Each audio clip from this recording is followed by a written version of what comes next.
Millones de argentinos utilizan diariamente los servicios públicos sin saber que les pertenecen. Agua, electricidad, teléfonos, combustibles, rutas, aeropuertos, trenes subterráneos, aviones. A comienzos de los años 90, las empresas del Estado se privatizaron con la promesa de modernizar sus servicios y brindar mejor atención.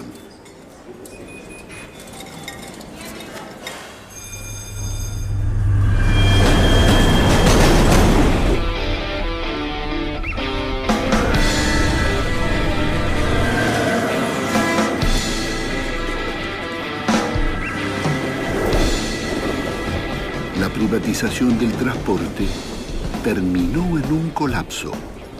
Los trenes interurbanos que unían las provincias fueron suprimidos.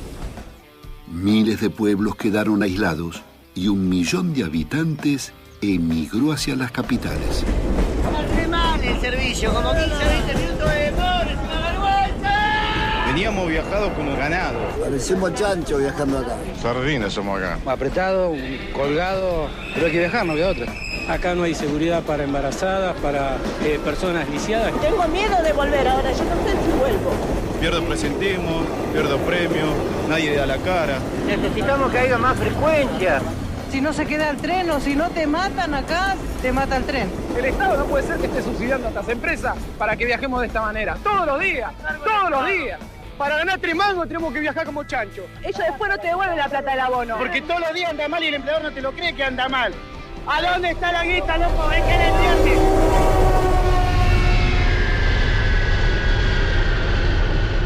Con la privatización de las aerolíneas, se eliminaron rutas aéreas a ciudades y provincias. Los vuelos no respetan horarios y se los cancelan a último momento. No hay ningún representante de la aerolínea que se acerque a nosotros a decirnos qué está pasando. No tenemos agua, no tenemos comida. No tengo dinero para dormir aquí hoy tampoco. Eu tô aqui há 3 dias tentando sair daqui, não consigo dessa porcaria. ¿Y ahora qué van a hacer? Não sei o que eu vou fazer. Miles de pasajeros y turistas quedan abandonados en los aeropuertos.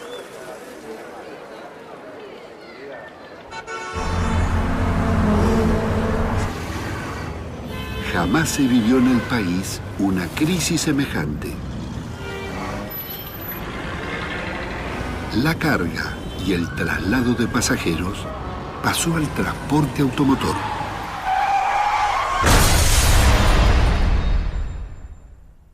Las calles y carreteras quedaron saturadas.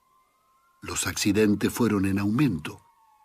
Solo en el 2007, la guerra del automotor provocó decenas de miles de heridos y más de 8.000 muertos.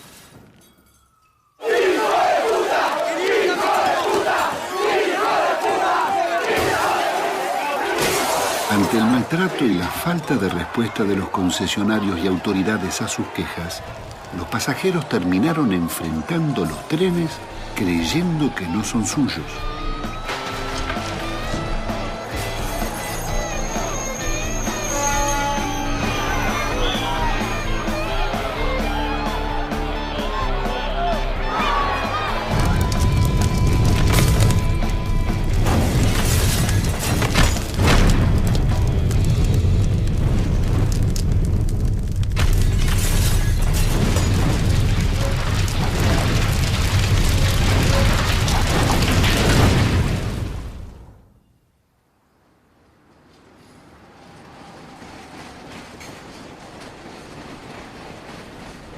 Decime, Ramón, ¿tiene razón el pasajero en reaccionar así?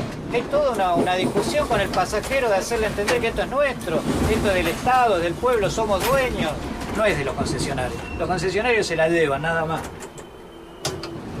Tiene todo el derecho del mundo el pasajero a estar caliente, a estar con bronca, por lo que es el servicio. El manoseo, el maltrato, los atrasos de la línea, la inseguridad que se vive.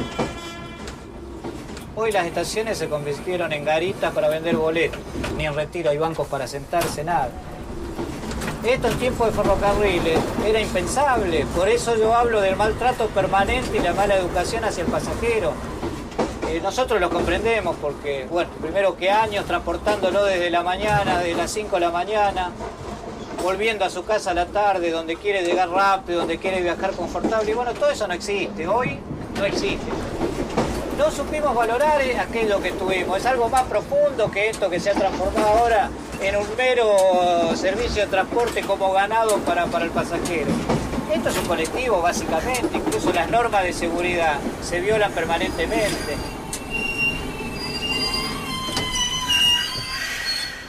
Nosotros tenemos una relación muy complicada con el pasajero porque al ser la cara visible de la empresa es el pasajero donde descarga toda su bronca, todos sus reclamos, todas sus quejas.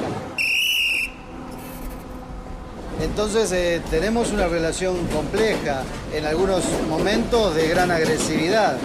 En otros momentos tenemos una relación, y aparte porque nosotros lo hemos buscado, una relación de diálogo, tratar de explicar cuál es nuestra ubicación en la empresa, saber que nosotros también padecemos el mal servicio.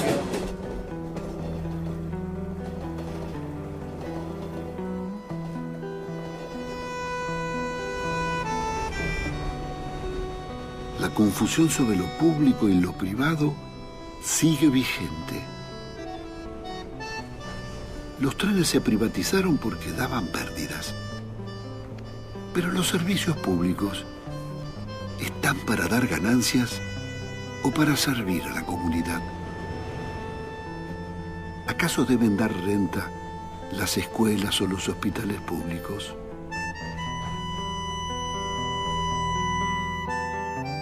¿Qué tal, Pino? Vení, pasa. Sí, cómo no. La característica del sistema de transporte actual en la Argentina es de un completo desorden, ¿no? Nosotros le llamamos anarquía del transporte.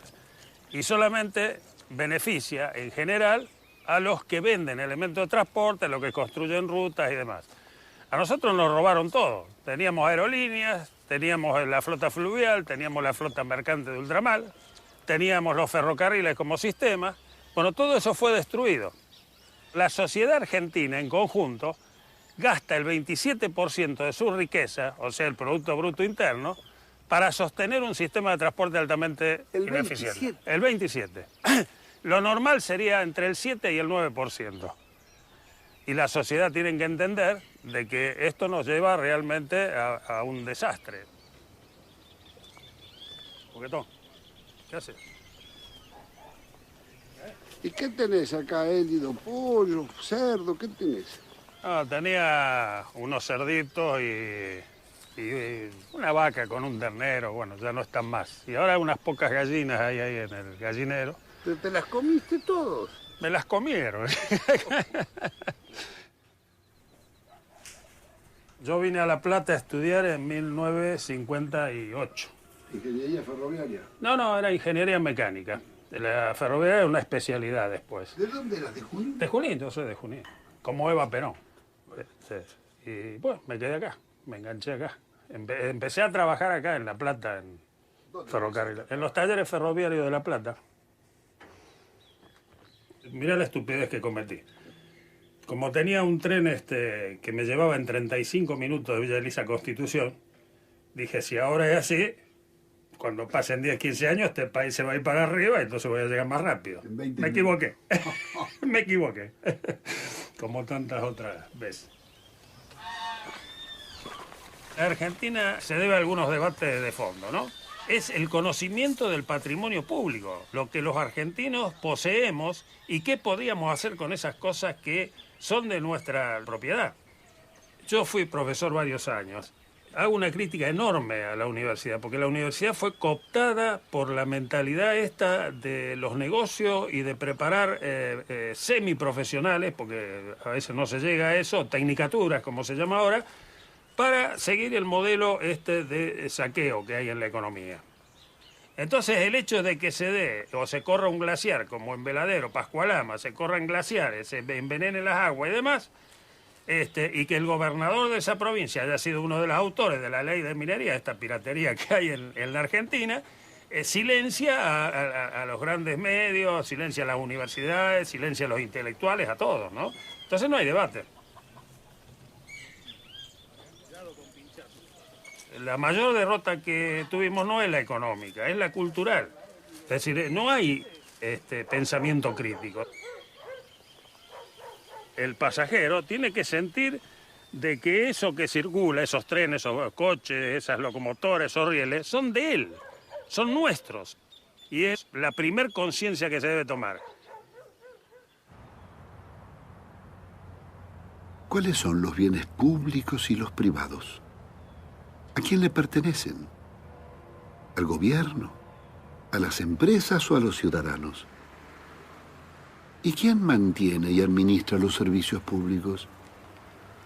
¿Fueron más eficaces y menos corruptos en manos privadas o estatales? ¿Qué derechos tienen los usuarios sobre ellos?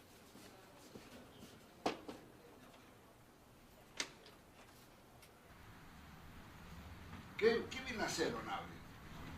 ONAVE es el Organismo Nacional de Administración de Bienes del Estado. Sentate acá. ¿Cuáles son? ¿O qué son los bienes del Estado? Bueno, los bienes del Estado son enormes, porque acá habría que separar entre lo que administra nuestro organismo, que es lo que está desafectado de concesiones o de uso del sector del Estado, bastante menos, digamos, pero los bienes del Estado son muchísimo más. El espectador no entiende nada y no se tiene idea de qué es lo que le pertenece. Bueno, el patrimonio público, por ejemplo, desde que los ferrocarriles fueron nacionalizados, siguen siendo parte del Estado, del patrimonio del Estado. Están concesionados, pero todos los ferroviarios, todo, hasta el último riel, es propiedad del Estado. Todos los puertos son del Estado, administrados por consorcios, algunos pequeños puertos privados, pero son concesiones también. Todo el subsuelo del Estado. La YPF ha sido privatizada, ha sido concesionada, pero el subsuelo sigue siendo nacional, estatal, todas las reservas son estatales. Lo mismo pasa con toda la plataforma submarina y las 200 millas. O sea, el Estado tiene enorme poder en toda la zona marítima. O sea, vos podés dar permisos de pesca, concesiones. Y después, ¿tierras? Bueno, el Estado tiene muchas tierras, las Fuerzas Armadas tienen muchas tierras, porque en épocas, y en el interior del país tienen mucho, en las provincias, campos grandes, todo eso todavía está. Todos los edificios públicos son del Estado. Todos los edificios públicos están asignados, yo no los administro porque están asignados a un ministerio, a una administración. Hay miles. Te voy a decir algo, no está claro el relevamiento de los bienes. Ni siquiera el Estado mismo sabe lo que tiene. Ni siquiera el Estado mismo sabe lo que tiene. ¿Qué tiene en qué sentido? No tiene el inventario completo de sus bienes. No está nunca completo.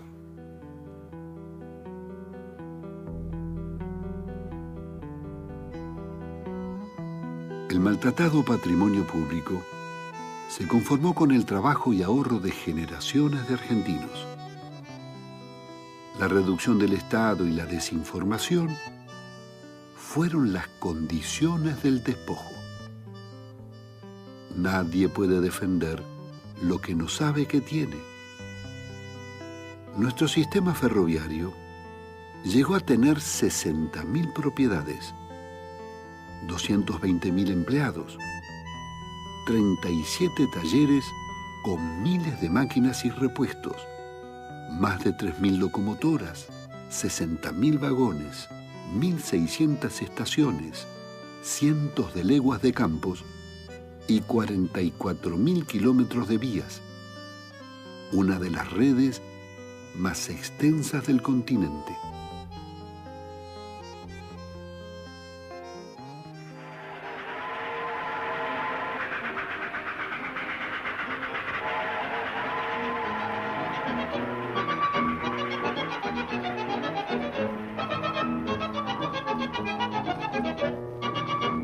Este es el antiguo ferrocarril del oeste, es el primer ferrocarril nacional, se crea en 1857 y lo toma la provincia de Buenos Aires, lo desarrolla, lo expande y que tiene una organización eficiente y que entra en competencia con los primeros ferrocarriles ingleses que se empiezan a instalar, en donde les demuestran de que se pueden hacer las cosas de forma diferente, pero a pesar de eso la gran presión del gobierno inglés, de los ferrocarriles ingleses, es que se malvende a través del primer cipayo nuestro, que es Juárez Celman.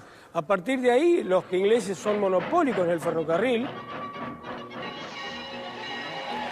El capital europeo se unía a la oligarquía porteña para expandir la frontera contra el indio, expropiarle sus tierras e instalar el tren. Los ingleses tuvieron muchas ventajas, acá ventajas comparativas con respecto a los ferrocarriles provinciales, acá tuvieron muchas, tuvieron préstamo, tuvieron exención de impuestos, tuvieron una legua de tierra más acá a costado de la vía que tenían para las colonias que ellos querían colocar, aquí en la Argentina como la colonia de Armstrong, porque ellos hacían y presionaban por una legislación que tenía que ver con su política colonial. ¿Cuál era? Y la política colonial, que sacaban todos los productos y todo lo que la materia prima nuestra, y ellos nos traían su materia elaborada allá y con exención de impuestos. Eran ganancias fabulosas. Ellos vinieron, se instalaron llenos de prebendas, regalías, independientemente de la explotación de la mano de obra, que fue una explotación esclavista.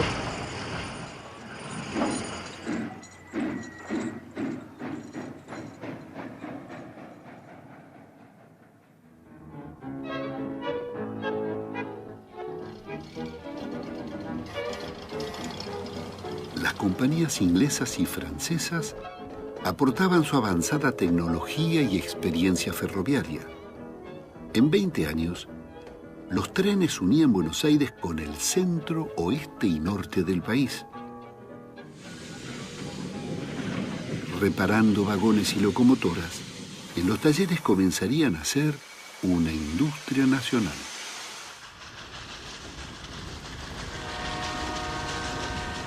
Paralelamente, renacen los trenes del Estado, llamados ferrocarriles de fomento.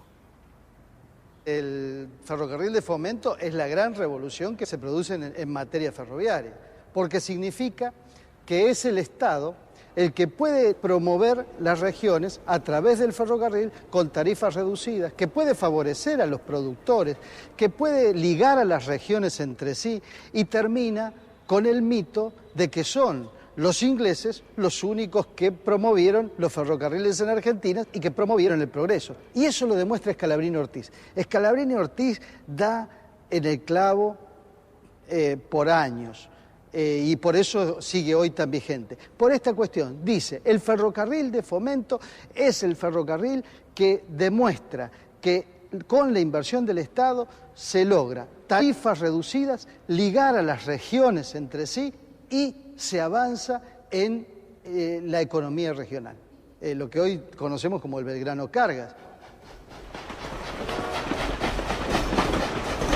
Esos ferrocarriles fueron los más largos y los más extensos. Atraviesa 17 provincias, tiene 10.000 kilómetros de vía, lugares a donde, por supuesto, el capital ni se pensaba que podía llegar porque no le daba ninguna ganancia. Allí estaba el ferrocarril de fomento. Es donde el ferrocarril que les llevó agua a los lugares donde no la había. Es decir, es el ferrocarril que ligó a la nación.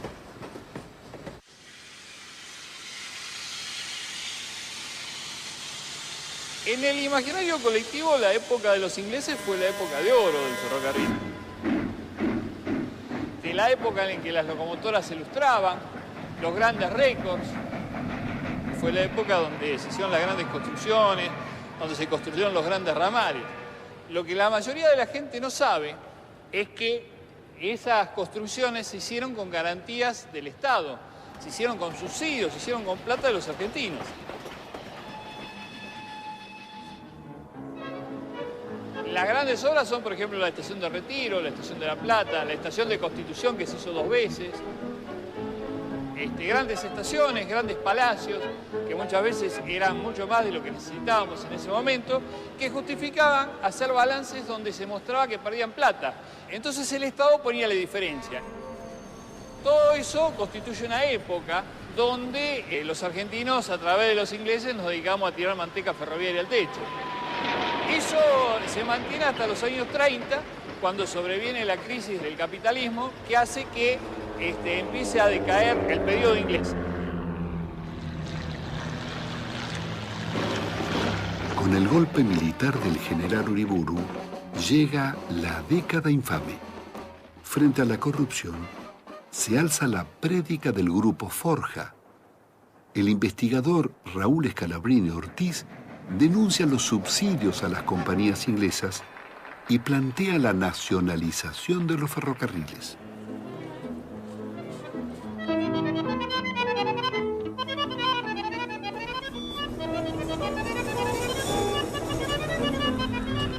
La llegada del gobierno de Juan Perón termina con la Argentina neocolonial. Se nacionalizan los servicios públicos, los depósitos bancarios y el comercio exterior. Nacen los ferrocarriles argentinos. Esa riqueza vuelve a la fuente que le dio origen. Los rieles son del pueblo. Al finalizar la Segunda Guerra, Gran Bretaña le debía a la Argentina 2.000 millones de pesos. La deuda es canjeada por todos los ferrocarriles. Los ferrocarriles se compraron con una habilidad extraordinaria de Miguel Miranda. Él hizo correr primero la voz de que nosotros compraríamos los ferrocarriles. Los ingleses, que habían terminado la guerra y andaban un poco pobres, se vinieron enseguida a venderlos. Cuando llegaron, Miranda le dijo, no, nosotros no hemos dicho nada, dicho eso es una cosa, bueno, pero si ustedes los vendieran y nosotros los compraríamos, ¿cuál sería el precio? Le dijeron el valor de libros. ¿Y cuánto es el valor de libros? 10.000 millones de pesos argentinos. Miranda lo miró y se rió. Y le dice, ¿cómo vamos a pagar 10.000 millones de pesos por fierro viejo? No era fierro viejo. Estaban funcionando cerca de 50 y tantos mil kilómetros de vía con estaciones y en muchas partes una legua a cada lado, que era lo que le habían dado en la concesión inicial. Había pueblos, había 26.000 propiedades de los ferrocarriles. El Dock Sud, el puerto de Buenos Aires, era de los ferrocarriles ingleses. Los ingleses estaban duros, porque para negociar los ingleses son muy hábiles y muy duros. Y un día cometieron un error. Lo vieron a Miguel Miranda y le dijeron, vea, si ustedes nos pagan 6.000 millones por los ferrocarriles, nosotros le depositamos a usted y a Perón en un banco que ustedes nos indiquen 100 millones de dólares. Al día sí, claro, estos negocios se hacen así. Al día siguiente Miranda a Diana ya estaba golpeándome la puerta de mi pieza en la residencia y me dijo, vea general, ya está listo este negocio, lo vamos a sacar porque si nos ofrecen una coima para que le paguemos 6.000 millones porque no valen los 6.000 millones. Bueno, siguió discutiendo y un día vino y me dijo, bueno, está cerrado el asunto. Los conseguimos los ferrocarriles por 2.029 millones de pesos. En el contrato de compra-venta, Miguel Miranda le puso que se compraban bienes directos e indirectos de los ferrocarriles. Esos indirectos representaban 26.000 propiedades que tenían los ferrocarriles en el país.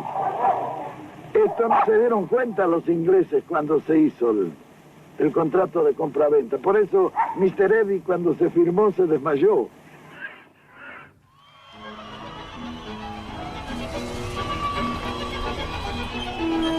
Comienza la edad de oro de los ferrocarriles. La red supera los 50.000 kilómetros. El tramo Buenos Aires-Rosario se cubría en 3 horas 30. Se termina una de las mayores obras de la ingeniería nacional, iniciada por el presidente Hipólito Yrigoyen, el tren de las nubes a 4.300 metros de altura.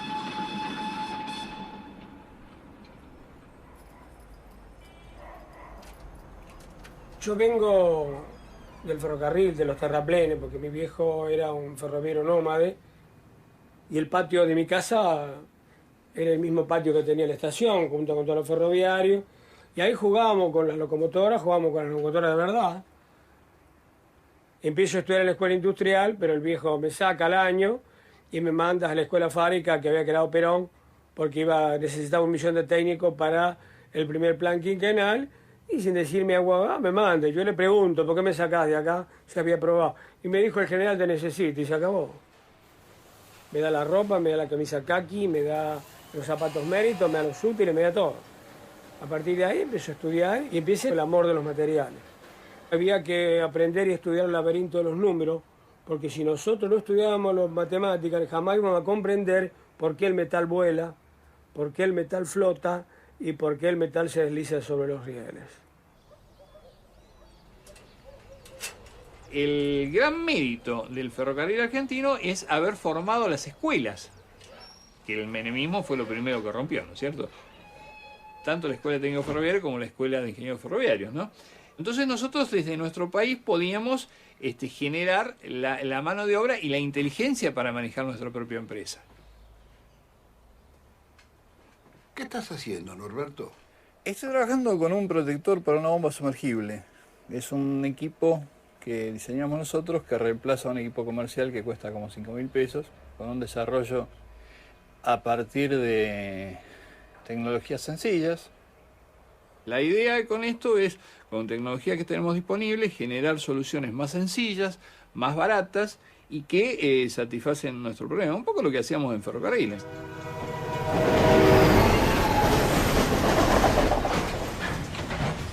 Fundamentalmente, la política de sustitución de importaciones permitió generar la industria. Los vagones de madera de esa época los traíamos de Inglaterra, hasta la madera, hasta los tornillos traíamos de Inglaterra. Bueno, empezamos a fabricar tornillos, empezamos a fabricar las tablitas de madera, empezamos a reconstruir los vagones que teníamos de la época de los ingleses y después empezamos a fabricar vagones acá. Después de esos vagones construimos coches, después de los coches hicimos coches con aire acondicionado. Dentro de las cosas que veía el gran público tuvimos los dos trenes hospitales, el tren Alma, que era el tren del Trochangosta, y el del Policlínico, que era de Trochancha. Después tuvimos los cochecines. Mi papá, mi mamá no me dejan, me aconsejan y me dejan, pero no me saldré a la mía y algún día triunfaré.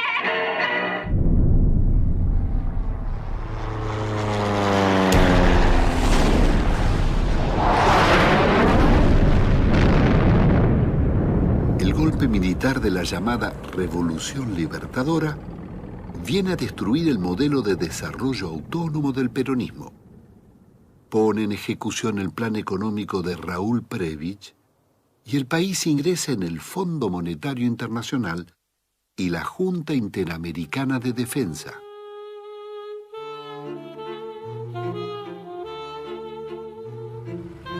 Arturo Frondizi comienza su gobierno traicionando el programa votado por el pueblo y pacta con Estados Unidos. Son los años de la Alianza para el Progreso, las primeras concesiones petroleras y el desembarco en nuestro país de las multinacionales de camiones y automóviles. Frondizi elimina tranvías y trolebuses e inicia la reducción del ferrocarril. Frondizi pone como ministro de Economía al Sogaray. Alzogaray hace un viaje a Estados Unidos, se entrevista con el general Larkin, que era un general del ejército americano que en ese momento estaba trabajando para el Banco Mundial. El general Larkin le ordena, le da un plan para llevarse a cabo para reordenar nuestro sistema de transporte. En ese plan, lo medular de ese plan era destruir el sistema ferroviario y reemplazar la vía por carretera. Significa el corte de 5.000 locomotoras de vapor que se chetariaron. Nosotros en esa época teníamos totalmente desarrolladas las locomotoras de vapor. Teníamos talleres como por ejemplo Tafí Viejo, que era capaz de fabricar 1.000 locomotoras de vapor por año. Y significó la pérdida del transporte de ganado, la encomienda, toda esa pequeña carga que son muchos miles de toneladas que están enganchados a trenes pequeños y locomotoras pequeñas, como era la locomotora de vapor de la época. Junto con la locomotora diésel, nosotros compramos la dependencia. Es el modelo del consumismo llevado al transporte y que de alguna manera nosotros compramos.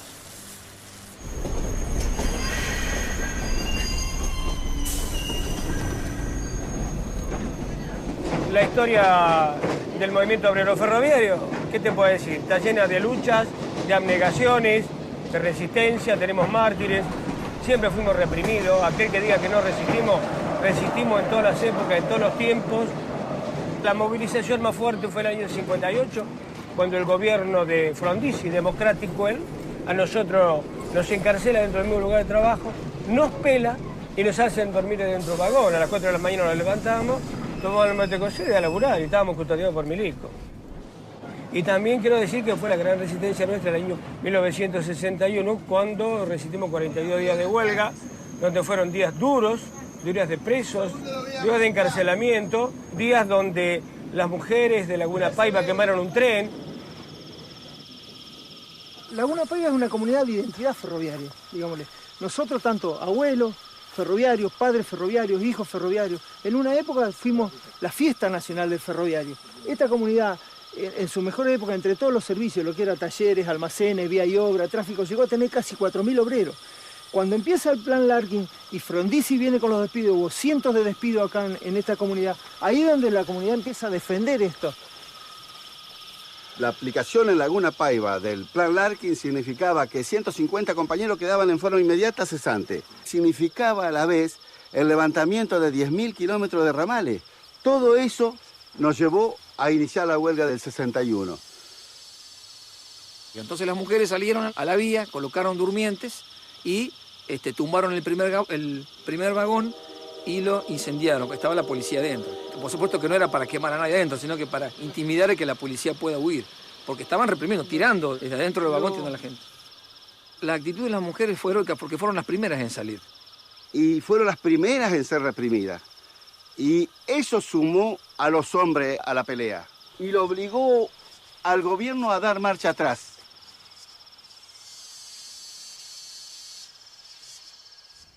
Ya no me estamos comenzando. Ah, mira. ¡Ey! Pero qué lujo, querida. Reflejando la historia. Después, en la huelga del 61, nos aplican el plan Conite. El plan Conite es el plan de conmoción interna. Es un plan represivo, destinado a la clase trabajadora. Pasamos a la clandestinidad, nos hallan en nuestras casas, en nuestros hogares, muchos compañeros se matan, se suicidan, eso está todo oculto todavía. Y bueno, y hasta que mi viejo me dijo, rajá para Buenos Aires. ¿Y a dónde me manda mi viejo a Buenos Aires? No me manda a un lugar de muchachos solteros, me manda a la casa de don Miguel Muñoz, otro ferroviario, amigo de él, y con confianza, y contale todo. Es un pintor, cantor lírico, diseñador de locomotoras de vapor, un hombre ético.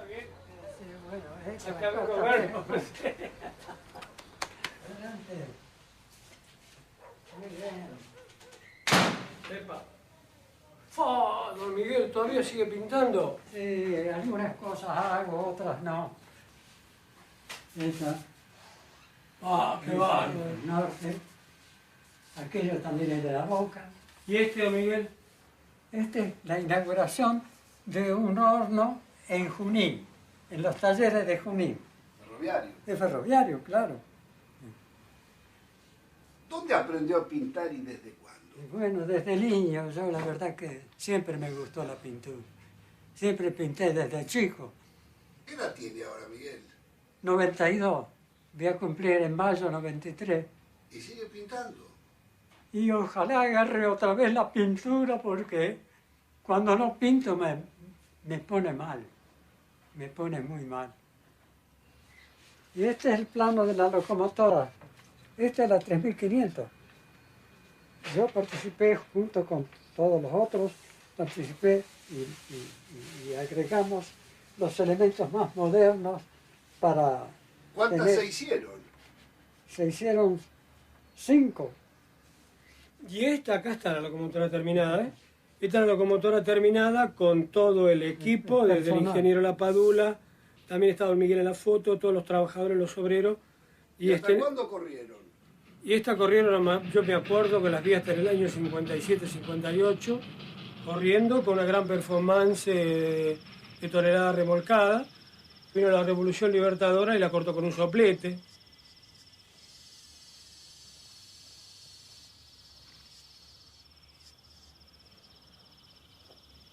El desarrollo de la termodinámica en este país estaba concentrado en Talleres Tafí-Viejo y el hombre de Talleres Tafí-Viejo que hizo escuela se llamaba ingeniero Anacleto Tobar, que los alemanes le mandaban la locomotora, la Henschel, a que las probara él en Tafí-Viejo y la prototipo se la regalaba al Estado. Todavía en Tafí Viejo queda arruinada una locomotora Henschel. Lo mismo ocurrió con la locomotora del ingeniero Porta, la primera locomotora en el mundo de diseño aerodinámico, porque parece un cohete, copiada por distintos países del mundo, uno de ellos es China Popular, que en honor al ingeniero Porta, una locomotora lleva su nombre. ¿En China? En China.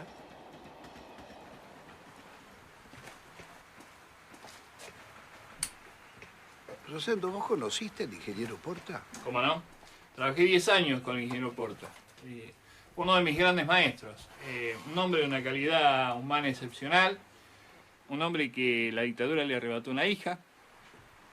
Porta toma la tecnología de la locomotora a vapor a fin de la Segunda Guerra Mundial y la desarrolla hasta lo máximo que llegó la tracción vapor. Construyó 2 locomotoras capaces de ir a 150 km por hora en la trocha angosta, una de las cuales, la que se llamaba Presidente Perón, la cortaron y la otra está arrumbada, hoy está tirada en algunos de los talleres del Belgrano.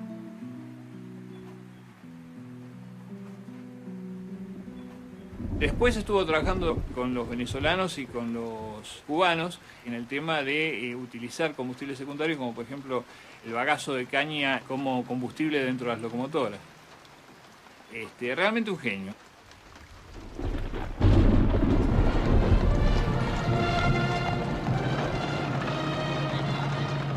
El acoso y reducción del ferrocarril, bajo presión de las corporaciones del automotor, se profundiza con las dictaduras militares desde el general Onganía a Videla.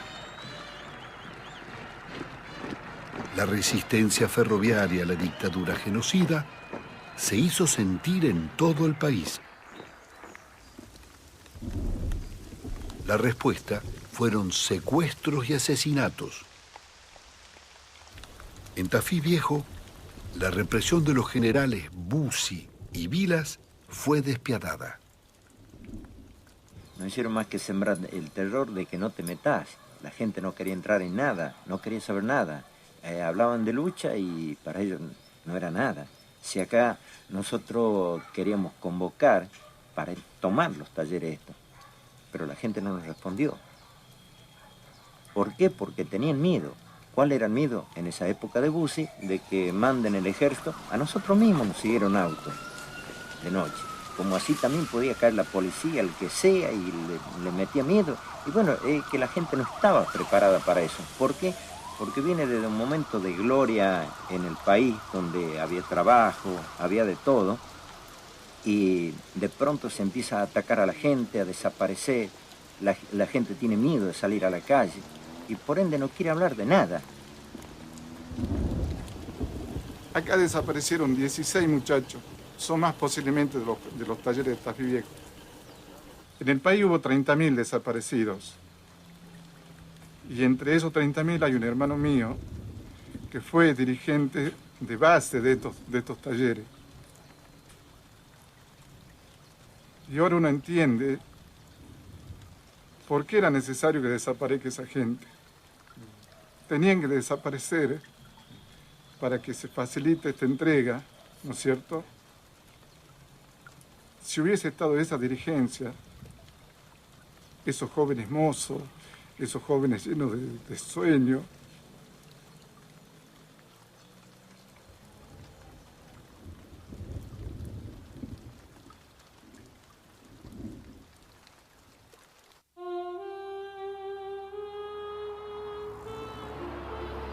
Durante el gobierno de Raúl Alfonsín, el Plan Económico Austral impulsa políticas neoliberales orientadas a la privatización de los ferrocarriles. El que empieza a fondo con las privatizaciones es Terraño, que es el que quiere imponer este descuartizamiento de la empresa en 4 grandes sectores. Empezó a tercerizar funciones de esas empresas y ese fue el comienzo de la privatización. Buenas tardes. Es decir, que el Estado era un mal administrador, que entonces había que dárselo a los que eran buenos administradores, que eran los privados. el mismo discurso de la dictadura sigue durante todos estos años. Hasta hoy. Hasta hoy. Y este es el fenómeno que nosotros tenemos que decir una y otra vez.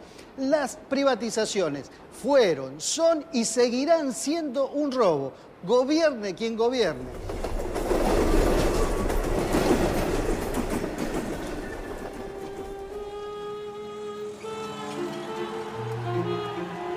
El tiro de gracia a los ferrocarriles lo da el gobierno justicialista de Carlos Menem. Son privatizados siguiendo los planes del Banco Mundial.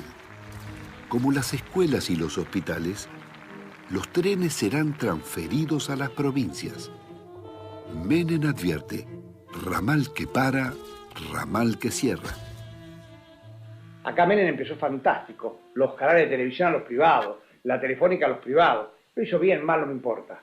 Los entrego, yo ya no tengo que pagar la cuenta de otros. Pretendemos con esto darle la posibilidad al trabajador, al obrero, una vida más digna, convirtiéndolos de proletarios en propietarios. Acá todavía hay antiguos mentales que no, los ferrocarriles son nuestros, pierden $1,5 millones por día, pero son nuestros. ¿Qué tenemos en la cabeza? No me diga esa... No. Fíjense, los ferrocarriles que eran un verdadero cáncer para el país por los costos que tenían y que producían cada vez peores servicios, ahora están renaciendo con iniciativa privada y Los nuevos concesionarios son empresas de colectivos y de transporte automotor interesadas en la reducción del ferrocarril. Ellas podían clausurar ramales y estaciones, reducir el personal, disponer de los talleres y de todo el material rodante. Son los dirigentes que ahora son empresarios. Incluso Pedraza, todavía Menem, medio riéndose un poco de la gente y de la Argentina, le entrega 10 días antes que asume de la Rúa el ferrocarril Belgrano, que es el ferrocarril más grande de la Argentina, que era el único que se autofinanciaba, es el ferrocarril que sirve 14 provincias y el ferrocarril que se conecta internacionalmente con Chile, Bolivia y por medio de Bolivia.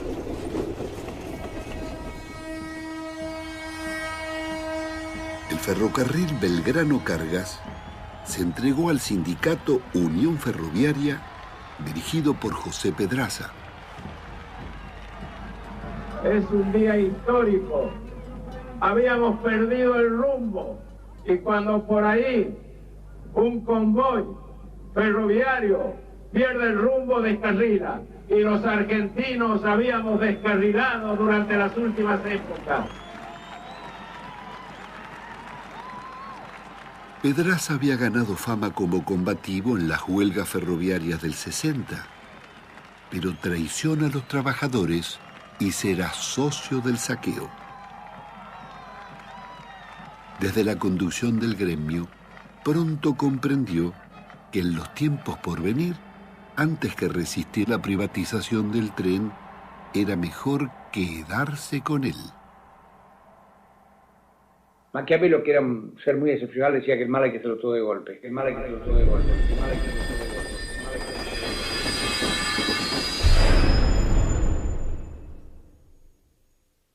Y el mal se hizo todo de golpe. Los ferrocarriles se redujeron en un 80%.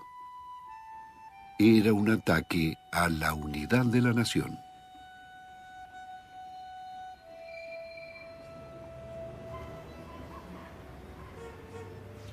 En el año 89 me eligen secretario general de la seccional Tucumán de APDEFA. ¿En Tucumán? En Tucumán, sí. ¿Zafaste de las privatizaciones? Me agarró la peor, el periodo de los planes, de los cierres, de los despidos de gente, de los traslados a la DGI, de los ferroviarios. Así que bueno, me tocó ser testigo y protagonista de la pelea que dimos desde allá.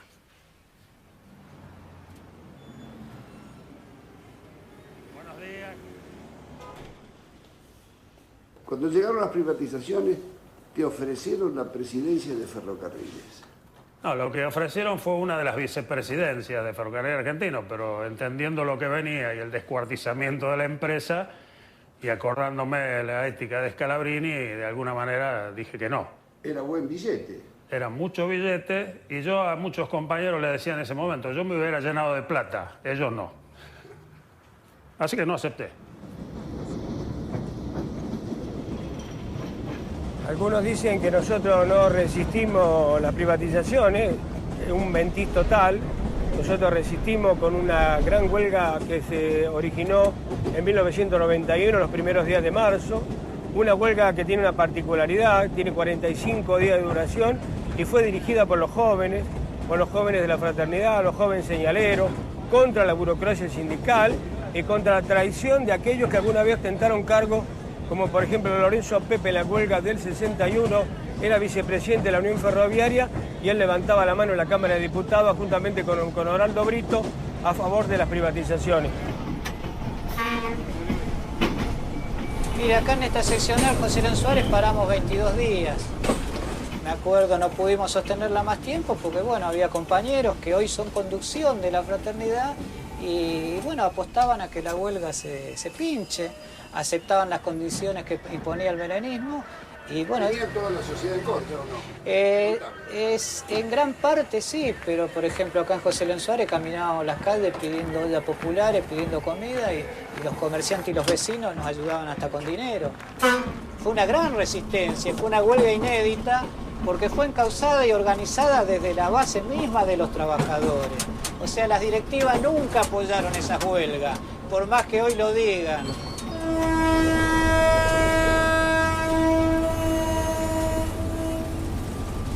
Acá siempre se resistió, todos los compañeros. La última huelga grande fue la de los 45 días y entre esas estaban también los trenes de la Resistencia, que acompañábamos trenes de pasajeros, explicándole a toda la gente qué es lo que iba a pasar y que después sucedió. Y la última fue cuando nos sacan los trenes de pasajeros de larga distancia. Eso fue en el noviembre del 92. Ahí fue cuando un grupo de compañeros de la Unión Ferroviaria y de la Fraternidad hicimos correr un tren que era el Cuyano, o sea, que ya lo habían sacado por decreto. Y llevamos aproximadamente unas 200, 300 personas hasta Mendoza, sí, en esas condiciones. Demostramos que el tren podía correr. La anécdota es que se puede, cuando uno se resiste y se une con la gente, se puede llegar a pulsearle a estos tipos. Sí, se puede.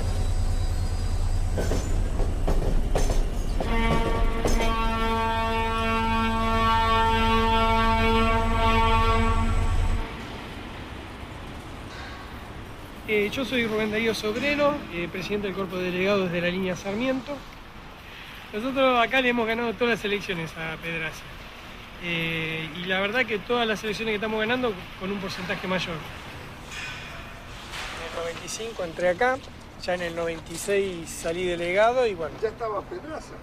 Sí, Pedraza estuvo siempre. Lo que pasa es que Pedraza al principio no se dio cuenta.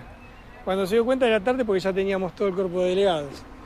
Y hubo un quiebre que fue la huelga del año 97, donde echan a varios guardas del Mitre.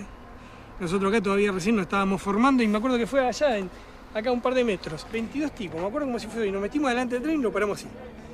¿Adelante? Dijimos, sí, no sale, y le hicimos bajar al motor y me dijeron, este tren no sale. Mirá, te puedo asegurar que me temblaban las piernas, pero ahí empezamos a ganar confianza a partir de que empezaban a venir los compañeros, algunos venían en bicicleta, otros venían corriendo, cortamos la otra vía que es la de este lado, y ahí fue la primera vez que le torcimos el brazo a la empresa. Mucha gente joven he visto. Está entrando toda una camada de pibes que son hijos de compañeros nuestros, porque hemos logrado imponerle a la empresa que los compañeros nuevos que toman tengan prioridad a los hijos de los ferroviarios, para mantener la tradición de la familia ferroviaria. ¿Cuál es esa tradición? Es la tradición, es la solidaridad, el compañerismo. El ser ferroviario es un ser muy especial. Lo que hoy estamos haciendo es tratar de reconstruir en algunos lugares lo que es un sindicato. Discutimos todo en base a un sindicalismo horizontal donde los trabajadores deciden en la asamblea cuáles son los pasos a seguir. Buenas tardes, compañeros, nos vamos acercando que ya vamos a empezar. Sale la asamblea, los que quieran hablar. Bueno, compañeros, creo que toda la asamblea que hemos tenido Sabíamos perfectamente. Acá no es solamente el paro, acá vamos por la identidad perdida de todos nuestros compañeros ferroviarios. La conciliación obligatoria se la van a tener que guardar en el bolsillo. Acá traemos la moción. Paro de 24 horas para este es el paro de la Unión Ferroviaria y este es el paro que se acata desde el primero hasta el último compañero. Los que estén por la positiva, que levanten la mano. Por la negativa.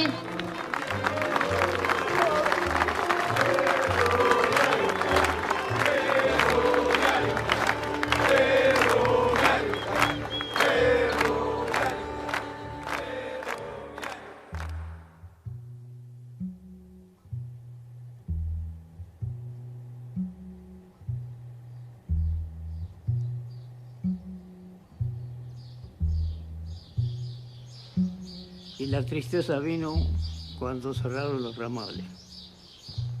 Todos vivimos del ferrocarril y todos quedamos a la deriva, casi en la nada.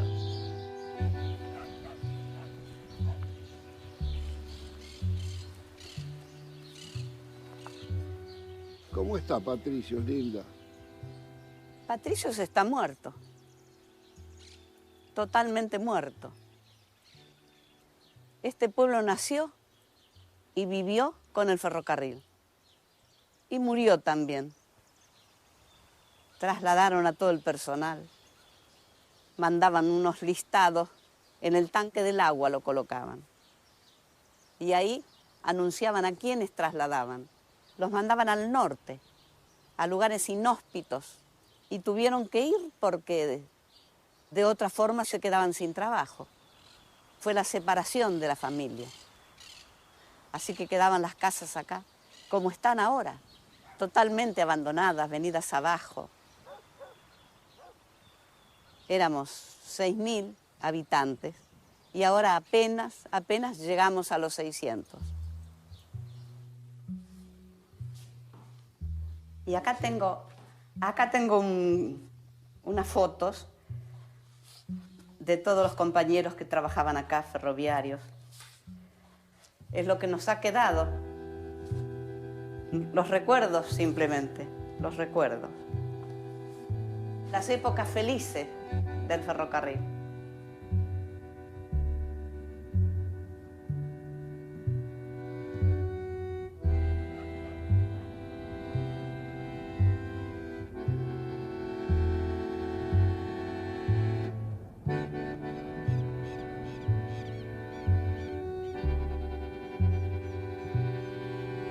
Los talleres de Tafí Viejo llegaron a trabajar en la década del 40 al 50, más de 5.000 agentes. Una playa que albergaba cerca de 800 vagones en espera de reparaciones. En todos los países serios, el ferrocarril es el principal modo de transporte terrestre. Y a nosotros acá nos han hecho creer que sacando los trenes íbamos a solucionar el problema del país. Esa es la gran mentira. Me duele la indiferencia de la gente, pero más que todo de los esclarecidos, y muchos sabiendo de esto, no dicen nada.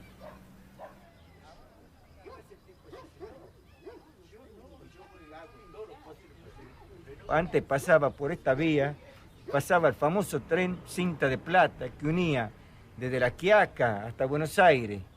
¿Y qué pasaba? Todos esos pueblos que ahora están, todas esas vías, todas esas estaciones así, han desaparecido, porque toda la familia que vendía empanadas, que vendía acá, sin ir más lejos, acá en la estación principal que tenemos en Tafí Viejo, había gente que vendía fruta, gente que vendía revistas.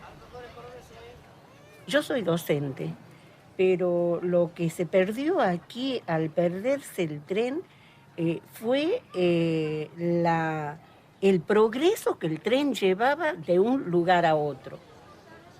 La necesidad de la gente de comunicarse por medio del tren. Lo más triste que yo viví, la separación de la familia. Un hermano en Salta, por el ferrocarril, otro hermano en Córdoba, y yo aquí, con mi madre. Mucha gente le agarró la depresión, se han enfermado, mucha gente ha muerto de corazón. Fue tremendo justamente porque de quitarle al hombre esa dignidad lo ha bajado de tal manera que lo ha deprimido y ya muchos no pudieron superar eso.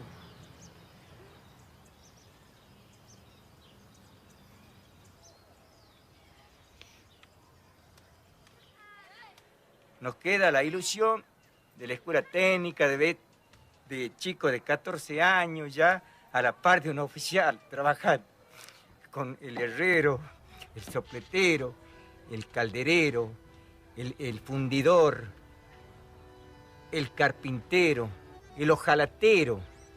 Eso se ha perdido. ¿Por qué se ha perdido? ¿Te emociona todo eso, Piricho? Claro que sí. ¿Por qué? Y justamente porque ahora no se lo ve.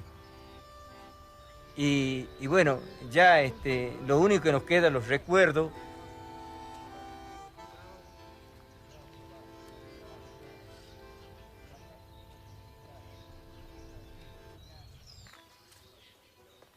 Cuando uno ve todo el deterioro material, uno le agarra una gran angustia de cuánto dinero habría que poner para poder reconstruir todo. Pero hay algo que no se puede medir, y es el deterioro humano, la discapacidad de la gente, la discapacidad que ha ido teniendo la gente en sus conocimientos. Y eso es muy difícil ponerle un número. Se le podría poner un número en cuanto a cuantificar cuánto habría que gastar en capacitar para volver a tener gente con las aptitudes que tenía en ferrocarriles. Pero ¿qué número le podemos poner a aquellas degradaciones morales que sufrió el personal? Esto era imposible realizar sin la complicidad de Menem con Pedraza. Necesitaban el apoyo del principal gremio ferroviario, que confundía a sus afiliados, que les decía de que esto era algo que era imparable, que los fomentaba la creación de cooperativas con la promesa de que iban a seguir trabajando, que cobren sus indemnizaciones y se vayan. La realidad es que estas cooperativas tenían un periodo de vida y se fueron muriendo.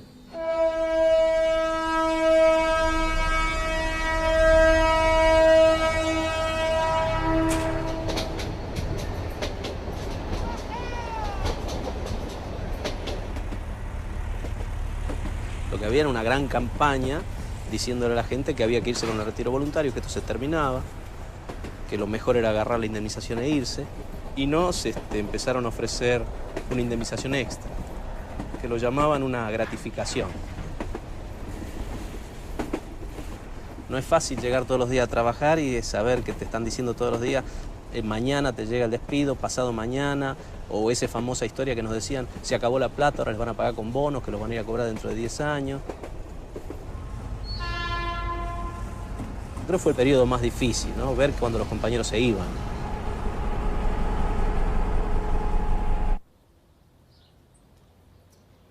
Ver gente despedida que seguía cuidando los bienes de los lugares donde vivía, por más de que ya había sido despedido, hay muchas. Me cuentan una historia en el ramal a Bariloche, de llegar a la estación y encontrar una estación en muy buen estado, bien cuidada, y aparecer el jefe de estación vestido con la gorra, bien prolijo, los pisos de madera como se usan en esos lugares, lustrosos. Y bueno, y preguntarle, ay, ¿cómo usted quedó acá? No, yo fui despedido hace 2 años, pero yo sigo cuidando, la limpio, la protejo, toco la campana de vez en cuando. O sea, sentirse compenetrado con el lugar y seguirle cuidando a pesar de haber estado despedido. Y la instrucción de la empresa, ir y pedirle a los que habían sido despedidos que devuelvan sus herramientas. Esta experiencia me tocó vivirla en la estación de la banda.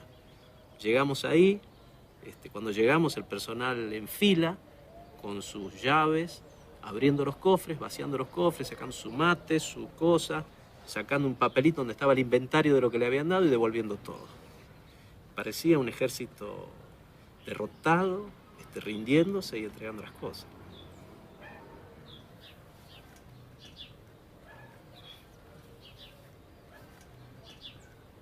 Y bueno, en ese mismo lugar, los mismos compañeros, para un poquito.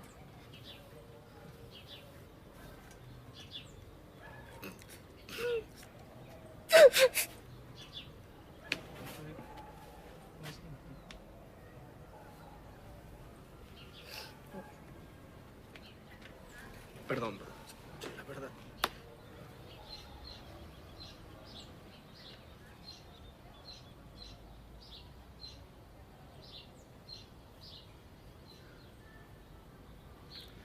Un compañero le había dado una hemiplegia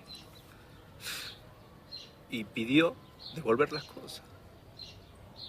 Medio cuerpo, sin poder caminar. Pidió que le abran el cofre, sacó sus cosas.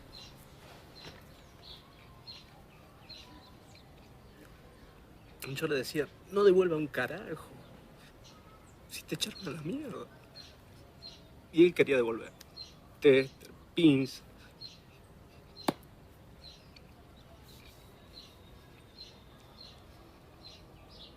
no sé.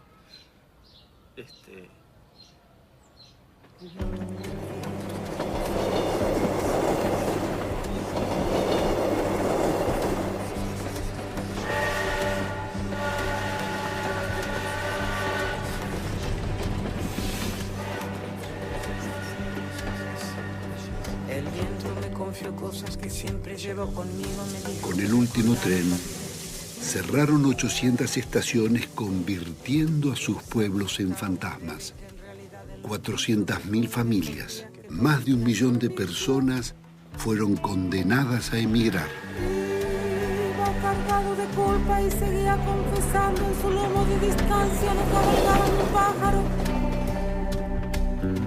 Era un fantasma ese viento, un alma en pena penando, y en ese telar de angustias tejió sus babas el diablo.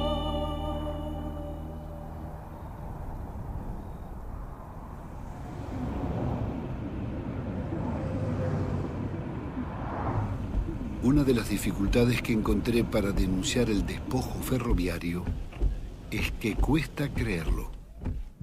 A mí me sucedió cuando me contaban del robo de los talleres.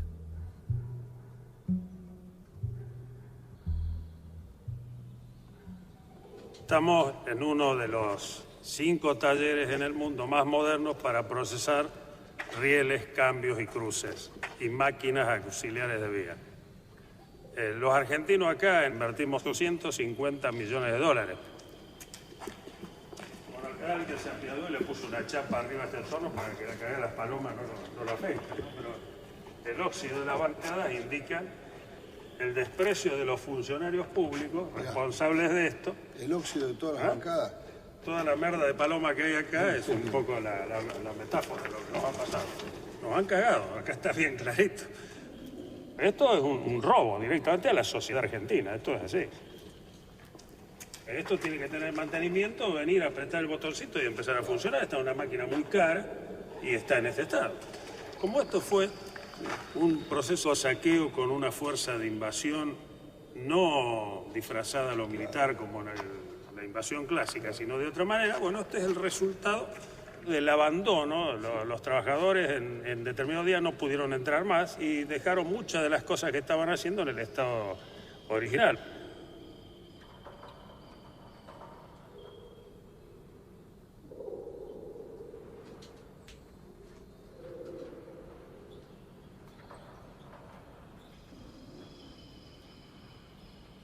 Todo está numerado. ¿Qué son los lotes? ¿Qué es esto? Claro, este es la marca del diablo, como dirían los místicos, ¿no? La marca de la bestia. Con este número, sucesivamente, se fue liquidando el patrimonio de Ferrocarriles Argentinos. Este número indica el número de lote con que sale a remate. Y el último número de ese código identificaba el estado del material. Vos comprenderás que si yo el último número me indica que el material es nuevo, por ejemplo con el número 0, y yo le ponía un 9 en vez de un 0, lo transformaba en chatarra automáticamente. Por ejemplo, se vendieron alrededor de 1 millón de durmientes a valores que van entre 80 centavos y $1.20, cuando el valor del durmiente estaba en el orden de los 16, 17 dólares cada uno. Estas máquinas en promedio le costaron a nosotros, a la sociedad, al Estado, $1,5 millones cada uno, y acá hay varias. Pero que las máquinas se cortaban y se vendían. Todas. Bueno, algunas se cortaban, otras hacían como que se cortaban una parte sin importancia y se llamaban la máquina completa. O sea, ahí estaba el negocio. Se han vendido, qué sé yo, máquinas tornos, buenos tornos a 100 pesos. Vagones a 200 pesos, a 800 vagones. Y coches de pasajeros completos a 1.000 pesos. En el ferrocarril Belgrano hicieron desaparecer en el aire 4.000 vagones. ¿Cómo desaparecieron? Claro, es decir, no hay registro de qué pasó con los 4.000 vagones esos. Pero 20 metros por vagón son 80 kilómetros de vagones. Decime, Elio, ¿quién tasó el patrimonio de ferrocarriles? Claro, es un organismo oficial, como era la Sindicatura de Empresas Públicas. Dado que el último balance de Ferrocarriles Argentinos fue en 1988, la tasación corresponde a ese año. Entonces, la suma de todos esos activos superaban los $35.000 millones de dólares. De esa época, por supuesto. Y décadas después de la privatización. Bueno, entonces el señor Machinea, en el gobierno de la Rúa, antes de renunciar, por supuesto, apuró los papeles, ni siquiera esperó que estuvieran listos los balances finales y liquida Ferrocarriles Argentinos por un valor de 300 millones de dólares. ¿Cuánto recibimos por privatizar todos los ferrocarriles? Es dura la respuesta porque es nada y muy difícil entender que por un patrimonio de más de 30.000 millones de dólares se reciba nada.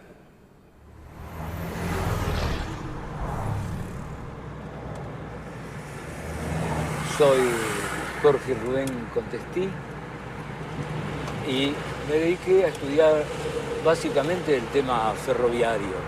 ¿Cuántos años pasaste en el ferrocarril? 30, 35 años, fácil. Fíjate, mirá vos si sería importante esto para que semejante instalación se haga para recibir y despachar los pasajeros que venían de todo el norte. Esa gente, hermano, cuando se privatizó el ferrocarril, cuando se decretó la anulación de los trenes de pasajeros, esa gente quedó sin nada. Pueblos enteros que no tenían pavimento, que no tenían ningún otro medio que no fuera el ferrocarril. Pero ¿a quién se le ocurre? Únicamente a gente dañina. La infamia está en que nadie pensó en esa gente. Es la gente que vivía, la gente que laburaba, la gente que producía, los chicos que estudiaban. Fíjate el tablero de los trenes que salían de acá. Dice resistencia e intermedia, kilómetro 42 e intermedia, Laguna Puebla, es decir, que se le brindaba servicio a todo, Pino, a todo. Se pensaba en la gente. Entonces, esta belleza, esta maravilla, todo esto, que ahora está hecho pomada. Entonces, la única explicación que a mí se me ocurre es que detrás de esto, como siempre, había un gigantesco negocio y la gente, pues, que se joda. Parece que acá van a hacer un shopping. Le han concesionado por 30 años este edificio. Patrimonio cultural es esto. Claro.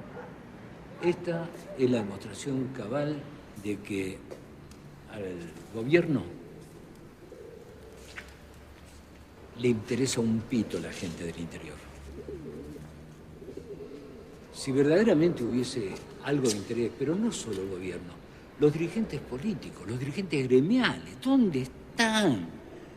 ¿Quién asume la representación de la gente para que se vuelva al ferrocarril? ¿Quién lo va a hacer? No puede ser. Fíjate vos, esto que está acá, ¿sabe qué es? Es la imagen de la miseria de los tipos que hicieron las privatizaciones. Se necesita ser un miserable como ser humano para dejar reducido semejante obra como era esta, con un servicio como el que prestaba esto, dejarlo reducido a esta condición de tapera maloliente, sucia, derruida.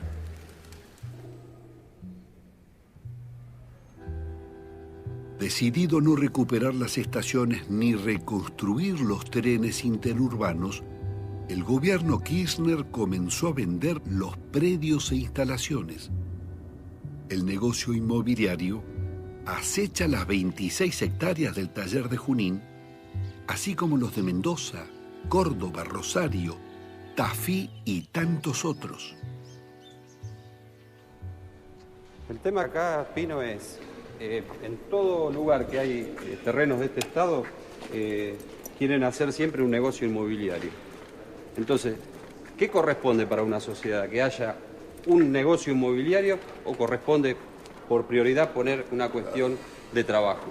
Aquí tendríamos 3.000 chicos trabajando y no los tendríamos en este momento en la calle. Acá hoy tendrían un trabajo digno para poder mantener una familia y no andar ambulando en la calle sin trabajo. Yo soy de escuela industrial. Me acuerdo que había un plan que se llamaba el Plan Dual. Nosotros en tercer año nos daban la posibilidad de hacer todas las pasantías, incluso paga, ¿no? El Estado nos pagaba para venir a trabajar acá y aprender lo que es ser un técnico ferroviario. Y uno tenía por venir. Este es un coche de primera con aire, se llama un coche salón, que se está restaurando para un particular. ¿Para un particular? Propietario de una estancia en San Luis que ha armado su ferrocarril propio. ¿Pero estos coches eran del Estado? ¿Cómo era? Sí, pero se venden. Es decir, que todavía el material ferroviario cualquier particular se lo puede comprar. Seguro. Si no venden a la tía porque... Acá estamos ante un coche que es Pullman con aire acondicionado y tiene ventajas que incluso en los ómnibus nosotros diríamos coche-cama. Fíjense en el espacio que hay entre asientos y la comodidad que tiene. ¿Y cuántos son los vagones así de pasajeros que están arrumbados? Calculamos unos 200 vagones que pueden ser rescatados, ¿no?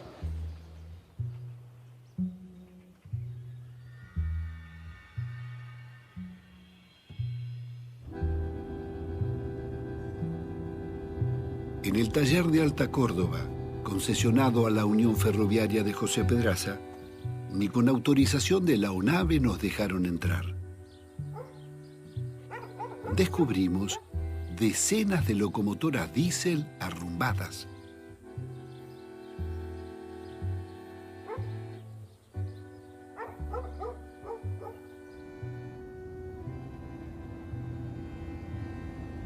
En los depósitos del inmenso taller de Laguna Paiva, al norte de Santa Fe, concesionado a la empresa EMEPA, la situación era mucho peor. Contamos cientos de vagones y locomotoras esperando su desguace. ¿Pero cuántas máquinas hay acá, Walter? ¿Cuántas máquinas hay acá? Estos galpones tienen 200 metros. A 10 metros por máquina se puede sacar la cuenta que fácilmente acá tenemos cerca de 50 máquinas. Y si contamos que tenemos galpones todo alrededor donde está también lleno de locomotoras en desuso, podemos sacar la cuenta de que esto es un gigantesco depósito de chatarra ferroviaria.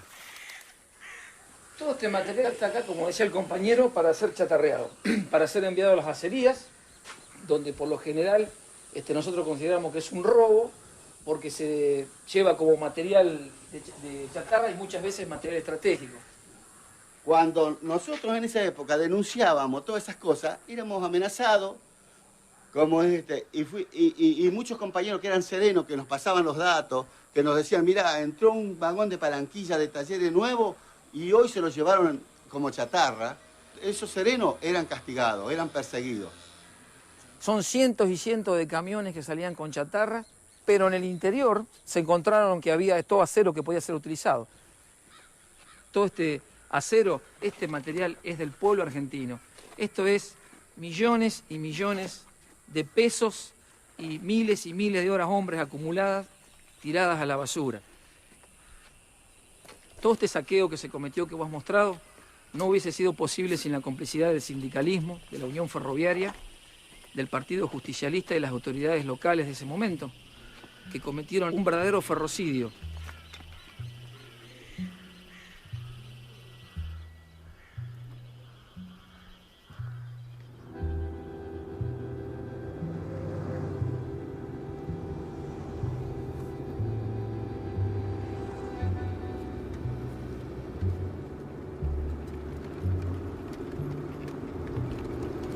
Muchachos, ¿conocen los Naranjos? ¿Qué? El taller de los Naranjos. ¡Detrás del puente! En este momento nos encontramos en un lugar próximo al taller de los Naranjos, de donde ya no queda absolutamente nada. ¿Qué se fabricaba aquí? Y aquí se fabricaban rieles largos soldados Aguanta la cumbia de para las vías de todos los ferrocarriles de todo el país. Mi nombre es Efrén Gastaminza. Hace 23 años que trabajo en el ferrocarril Belgrano, en este momento en el residual. ¿Dónde estamos aquí? Esta plataforma era el lugar donde se recibían los durmientes. Mide casi 1 kilómetro de largo y 70 metros de ancho. Allá más adelante había un galpón donde se entallaban los durmientes. Yo no veo nada acá, ni paredes veo. Absolutamente, ya no queda nada, ni el galpón, nada. ¿Y desde cuándo empezaron a robarse el galpón? Y a ver, esos han sido los primeros que han robado. El galpón tenía chapa nueva. ¿Cuándo fue? Se me hace que los primeros meses del año pasado. ¿Y quién es el que más robaba? Sarqui. Sarqui. Sarqui llevó dos grúas enteras. ¿2 grúas? Sí, las 2 grúas amarillas. Él ha llevado las de aquí. Las de allá y una de aquí. Porque esto tiene que haber sido un ejército para desmantelarlo. Por ejemplo, aparecían de repente camiones, vehículos de transporte pesado, se llevaban los rieles. Después también así se llevaban la maquinaria. Aquí había toda maquinaria de producción. Era toda maquinaria pesada. ¿Le venían con cosas con los cortas así por el medio? Ah, cortaban por el medio. Con el costo ese de juego. Ah, de fuego. Eso cortaban así y lo cargaban con un aparato en el camión y lo llevaban.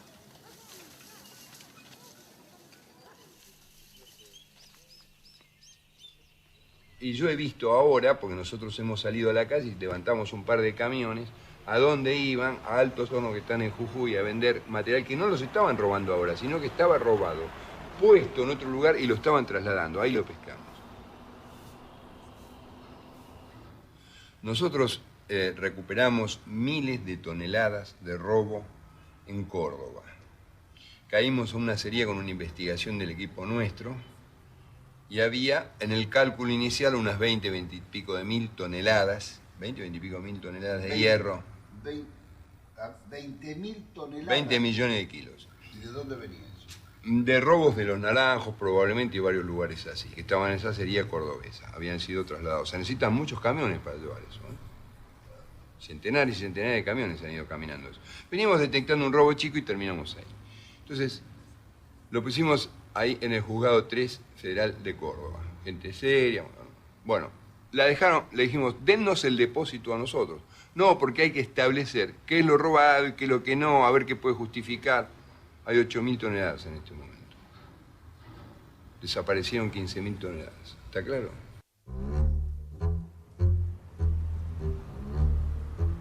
Ante tanta impunidad, la pregunta inevitable era, ¿dónde estaba la justicia?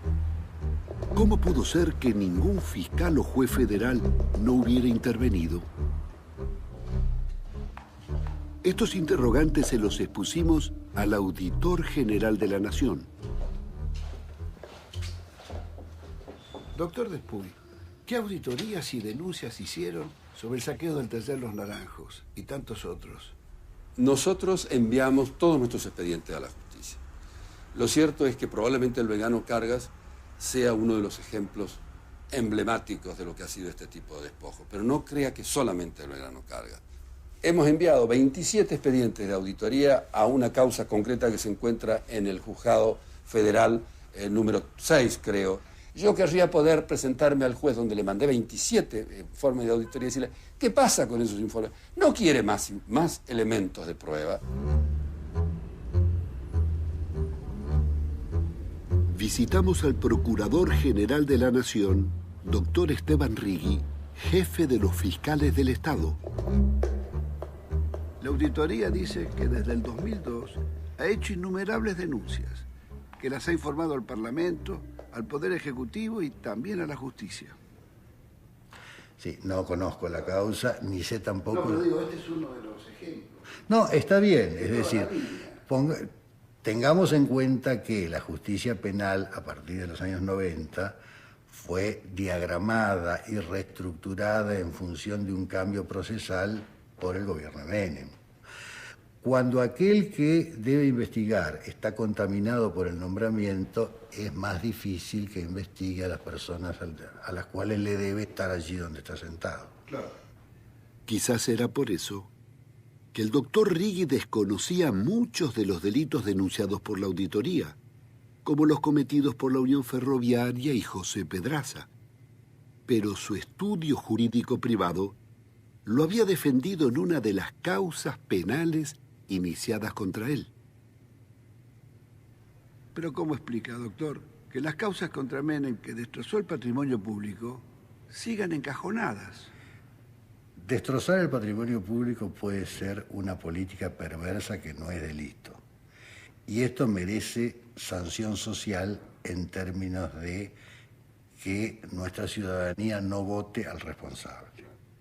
Porque en rigor, la perspectiva tuya tiene menos que ver conmigo de lo que podría pensarse al principio. Porque yo tengo más que ver con hechos de episodios de sangre que con estafas, ¿no? Entrevistamos al presidente de la Comisión Bicameral de Seguimiento de las Privatizaciones, que debía controlar las concesiones ferroviarias. Nosotros todavía no hemos tenido en los 4 últimos años la posibilidad de que ningún contrato de transporte de cargas de ferroviaria ni de pasajeros ingrese al tratamiento de la Comisión Bicameral ni del Congreso. Dígame, senador, ¿y a quién acude el ciudadano? El ciudadano puede acudir a múltiples vías, pero nosotros somos los responsables en materia de preservación del patrimonio público. Las multas millonarias que las empresas debían pagar por sus incumplimientos fueron suprimidas por la Ley de Emergencia Ferroviaria dictada durante el gobierno Duhalde. Aún sigue vigente.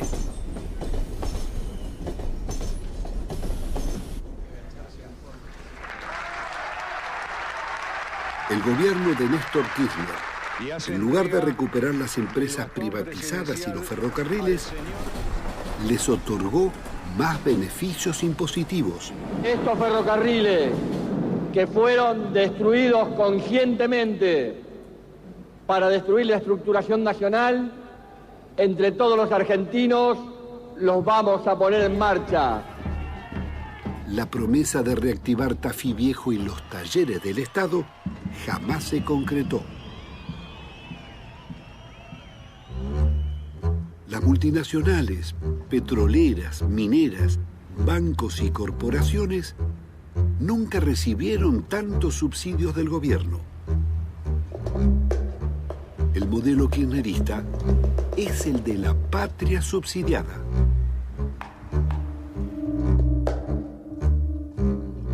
Estamos hablando de Aluar, estamos hablando de Repsol, estamos hablando de Techin, de Volkswagen, de Aceitera General Dehesa, es decir, empresas que tienen ganancias extraordinarias y no se entiende por qué razón. Además, el Estado debe concurrir a financiarle o subsidiarle las inversiones. En total, estamos hablando anualmente, para el año 2006, de 30.000 millones de pesos. Lo mismo que le pagamos de una sola vez al Fondo Monetario Internacional. Anualmente, el Estado transfiere 30.000 millones de pesos a las principales empresas y negocios del país. Para el año 2008, los transportes de colectivos, ómnibus y camiones recibirán una subvención de 3.500 millones de dólares. Para los trenes metropolitanos, el subsidio será de 430 millones. Por cada boleto, el Estado pagará al concesionario $1, más $1 que paga el pasajero, son $1.30 por boleto.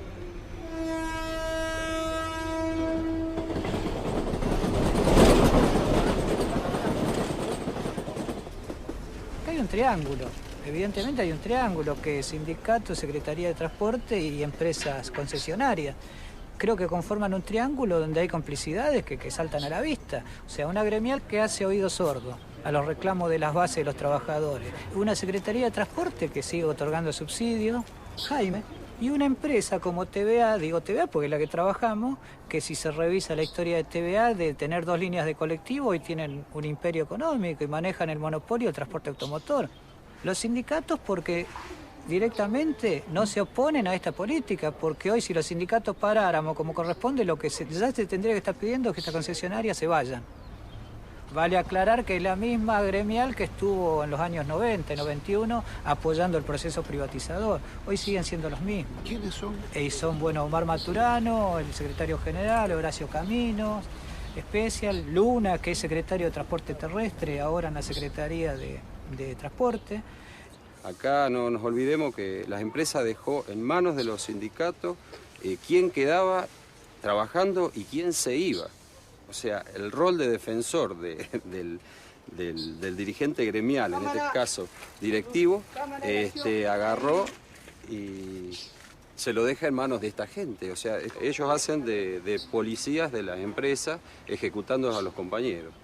Entonces ellos hicieron todo un listado de ellos le llamaban los zurdos, porque vamos a ser claritos en esto, hay que echar todos los zurdos. Y bueno, y de esa manera se descabezaron conducciones de base de aquel momento. No, pibe, no, que hay 600 bolas y te quedás calcinado, no pasen más por ahí, no hagan más eso, chicos.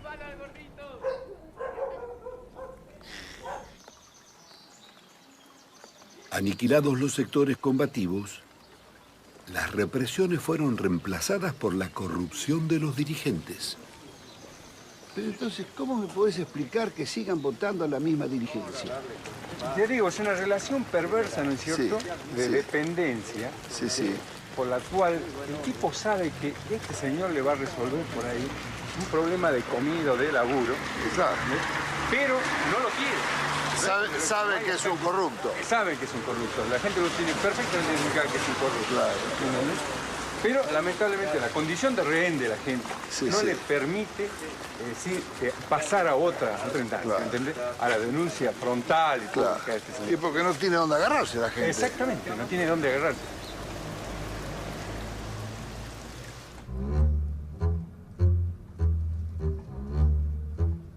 Desde el gobierno de Menem hasta el de Kirchner, continúan los mismos concesionarios y dirigentes sindicales y la misma caja negra que distribuye los subsidios.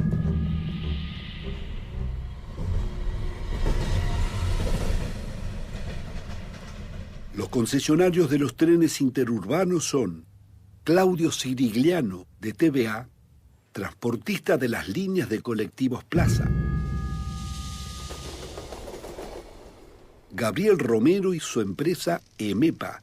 Desde el Pacto de Olivos tiene el monopolio de la concesión de la hidrovía del Río de la Plata y el Paraná.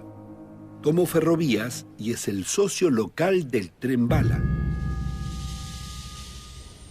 Benito Rollo, con Metrovías, se quedó con los subterráneos de Buenos Aires. Roberto Urquía, de Aceitera General Dehesa, obtuvo el ex ferrocarril Mitre y las líneas de carga de la región sojera. Sergio Taselli, hasta el 2006, mantenía la concesión de los ex ferrocarriles San Martín y Roca. ¿Quién era Taselli? Taselli, a decir de los americanos, es lo que se denominaba un vikingo financiero, un señor que se dedicaba a comprar empresas, endeudarlas y quebrarlas. Unas 28 empresas en la provincia de Buenos Aires, entre las que se destacan Parmalat, el ferrocarril Roca, la minera de Río Turbio, entre otras, fueron empresas que fueron compradas por este grupo y vaciadas. Altos Hornos Zapla todavía está en manos de Taselli. Miles de toneladas de locomotoras que fueron cortadas, vagones y chatarra ferroviaria fueron a parar a Altos Hornos Zapla. En el año 2006, también bajo la gestión de Kirchner, Taselli entrega la concesión del San Martín, pero antes de eso chatarrea absolutamente toda la línea. El taller de coche de Retiro lo desarma, se lleva hasta el parabólico. ¿Y la Secretaría de Transporte? No, la Secretaría de Transporte fue cómplice. Yo siempre digo que la Secretaría de Transporte del gobierno actual ha profundizado lo peor de la época del menemismo. Por ejemplo, la Secretaría de Transporte se niegan sistemáticamente a hacer los inventarios, o sea, comparar lo que tienen ahora con lo que el Estado le entregó. Y esos inventarios lo hacen los mismos concesionarios y son aprobados por la Secretaría de Transporte. Lo que viene actuando este gobierno es reforzar los subsidios, pagar más plata por inversiones que debían realizar los concesionarios y que no hicieron, Y en el caso particular de los ferrocarriles de carga, no exigir que se hagan los 500 millones de dólares que dejaron de invertir. Lo que figura como inversiones son cuestiones de mantenimiento normal y el gobierno les ha perdonado en la renegociación toda esa falta de inversión. ¿Hay reactivación en la industria ferroviaria? No, de ninguna manera hay reactivación porque se ha optado por importar material, vehículos de 40 años de funcionamiento, por ejemplo, de Portugal. Se acaba de hacer una operación para importar unas pequeñas locomotoras y coches de pasajeros en 30 millones de dólares. ¿Qué tal son estas máquinas? Bueno, estas son las portuguesas. Vinieron de Portugal en febrero del año pasado. Hasta ahora están andando. Lo que pasa es que, bueno, vinieron reparadas, pero acá en Argentina no hay repuestos como para hacerlas andar. Entonces nosotros lo que hacemos es desarmar alguna otra que ya quedó como repuesto y para seguir andando las otras. ¿Quién las compró? La Secretaría de Transportes, claro. Y bueno, cada empresa agarró un lote de máquinas y se tuvo que hacer cargo. Los ferrocarriles cargueros fueron entregados a las corporaciones Techín, Urguía, Loma Negra, Camargo Correa, Macri, que asociado a José Pedraza, Rollo, el camionero Moyano y capitales chinos, obtuvo de Néstor Kirchner la concesión del Belgrano Cargas. Los estratégicos trenes que unen Buenos Aires con la Mesopotamia y con Mendoza fueron cedidos al grupo brasilero ALL. En el ramal importante que abarca Rosario-Puerto Belgrano, el nivel de cumplimiento fue del 1,67%.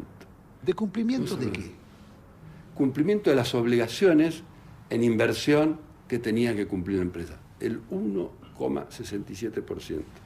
Tenía que incorporar 44 locomotoras. El incumplimiento fue total. ¿Cuál es la conclusión? Y la conclusión es un poco, se está fomentando una cultura del incumplimiento, porque si a quien incumple se lo subsidia, de esa manera, ¿para qué va a cumplir? Corre el riesgo de perder el subsidio. Los concesionarios están liberados de todo riesgo. El gobierno paga hasta el último salario y todas las roturas y reposiciones de material. Por cuenta del Estado, reparan locomotoras, vías, obras y estaciones. Lo que vale un peso se factura varias veces más. El verdadero negocio es no cumplir con los contratos y cobrar el subsidio estatal. De cada 10 pesos que el Estado ponga en el sistema, solamente 2 van a llegar a la vía. El resto se van a perder. Explícame esto. Por ejemplo, los vehículos que reconstruyó TVA, para un ejemplo histórico, ¿no? Le costaron al Estado en el orden de $500.000 cada uno, en la época del 1 a 1. Y los coches efectivamente costaron 100.000. Es decir, el Estado pagó 5 veces más. Si los ferrocarriles perdían $1 millón por día, hoy se pagan 3 millones diarios, aunque solo funciona el 20% de los trenes que teníamos antes.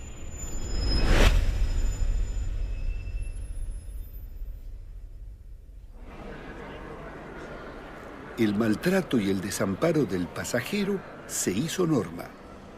Las estaciones fueron convertidas en galerías comerciales. Los robos y accidentes se multiplican a diario.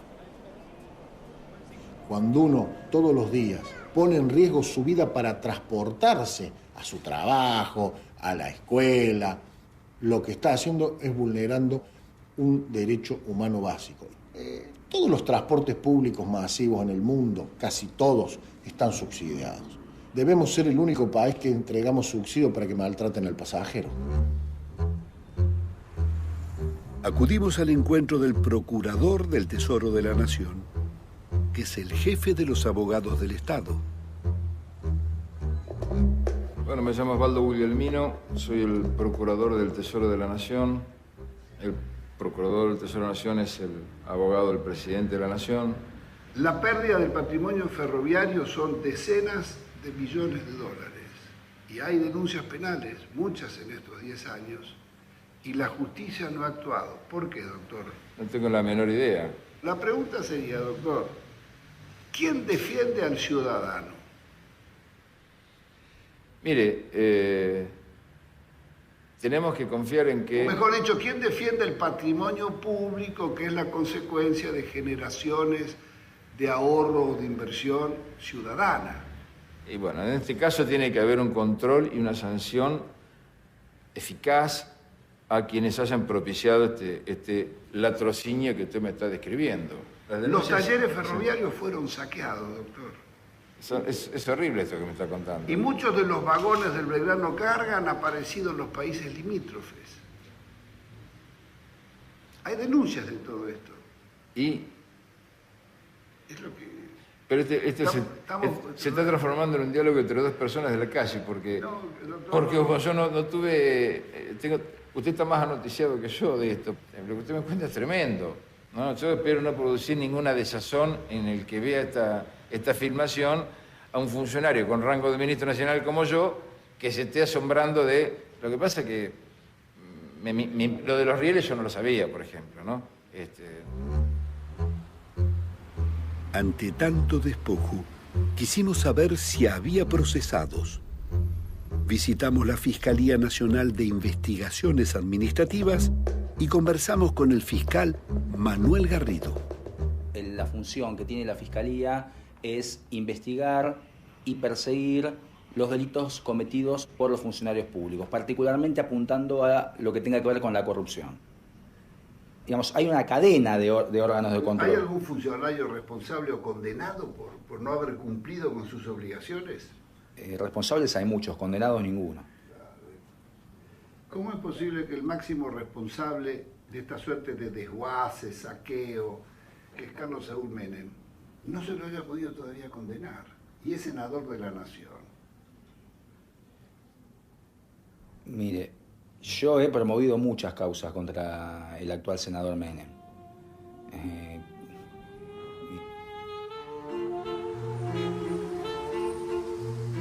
Para el Congreso Legislativo Federal de la Nación Argentina y obrar en todo de conformidad con lo que prescribe la Constitución Nacional. Sí, juro. Si así no lo hicieres, que Dios y la patria os lo demanden. Procesado por contrabando de armas a Ecuador y Croacia. Asociación ilícita y voladura de la fábrica militar de Río Tercero.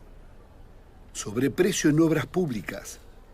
Ocultamiento de cuentas corrientes en el exterior. Vaciamiento del sistema ferroviario. Fraude en la venta de acciones de YPF y Entel. Operaciones de contrabando.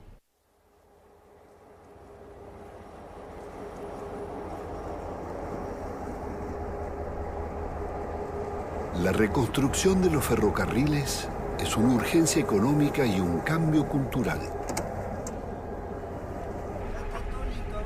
Después de tantos fracasos, se debe debatir un nuevo modelo que incluya a los pasajeros, trabajadores y transportistas de cargas para reconstruir el tren para todos. Un tren público, cuidado y controlado por todos y al servicio de todos.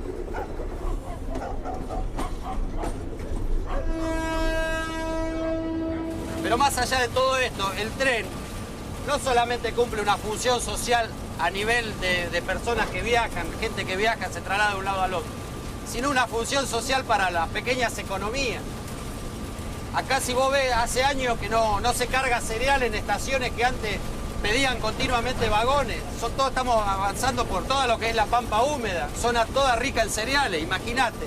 Todo esto sería un negocio para el ferrocarril como empresa, y sin embargo no lo es. Hoy los trenes de carga son trenes que manejan la carga de ciertas empresas multinacionales, olvidándose incluso del pequeño productor, y del pequeño productor vive todo el campo. No tiene vagones. No hay vagones, no. Y si los pedís no te los dan. Tenemos que tener el 80% de la carga transportada por ferrocarril y el 20% por camión, no al revés como es ahora. Con este plan recuperás 32 millones de toneladas de carga y 12 millones de pasajeros interurbanos. Lo siento, mirá, por Moyano, pero las cosas son así, no es que yo quiera que sean, son así. Acá hace falta recuperar al ferrocarril, Es decir, yo anduve en estas vías a 120 kilómetros por hora.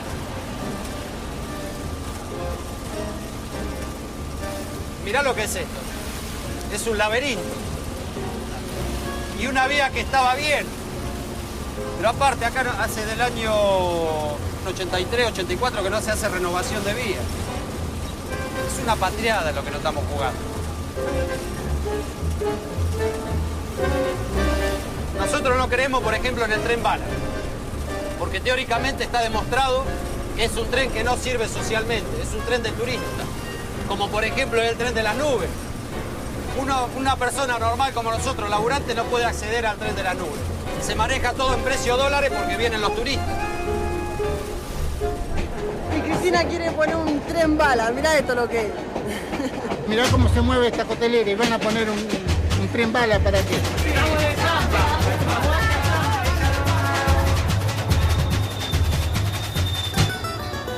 Alô, nação corintiana, vamos sonhar bem alto.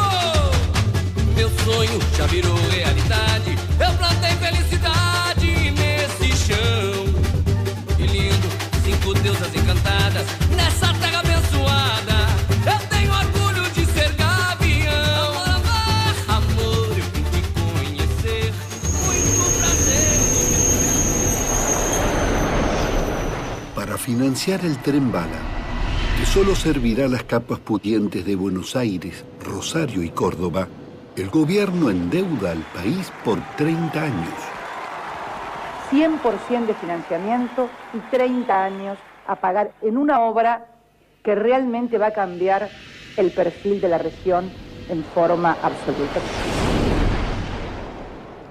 Con la mitad de lo que costará la obra, se pueden reconstruir a nuevo los ferrocarriles interurbanos de las provincias del país, con 7.000 kilómetros de vías para trenes de pasajeros y 11.000 kilómetros para los cargueros. El tren para todos operaría con 310 locomotoras nuevas y 16.000 vagones de todo tipo. El ferrocarril no tiene reemplazo. Es el único transporte que puede llegar a destino en las peores condiciones climáticas. El ferrocarril es el medio de transporte más seguro, el menos contaminante y el más económico. El ferrocarril es 8 a 10 veces más barato que el transporte automotor. Una locomotora arrastra la carga de 50 camiones o de 20 ómnibus de pasajeros. Con un barril de petróleo que seguirá subiendo, el transporte automotor es inviable. Sin reconstruir el ferrocarril, no podremos sacar ni la cosecha a puerto. No todo está perdido, aunque hay una frase, digamos, remanida, usada. El pueblo es como que siempre retoma sus cauces. Creemos que no es difícil, no es difícil. Los recursos están, recursos humanos existen, pese a toda la destrucción que se ha sufrido. Pues esas cosas producen alegría. Producen alegría al llegar a destinos, por ejemplo, dentro de 5 minutos, cuando se llega casi horario, cuando el pasajero está contento. Produce alegría esperar a esta señora que va a perder el tren, uno le abre la puerta y eso produce alegría. Suba, señora, suba, sí, sí.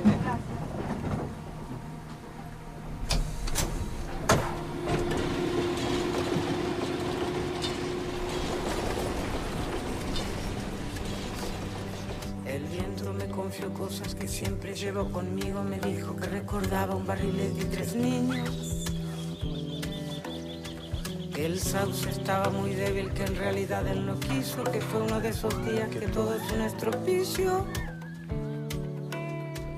Me dijo que los pichones a veces de apresurados caen al suelo indefensos y él no consigue. Pero qué lindo está quedando esto. Está quedando muy lindo porque la hemos arreglado. Esto estaba en estado de abandono. Queremos recuperar la estación, queremos que vuelva el tren nuevamente. Eso es lo que pide el pueblo de Patricio. Venga, don Pino.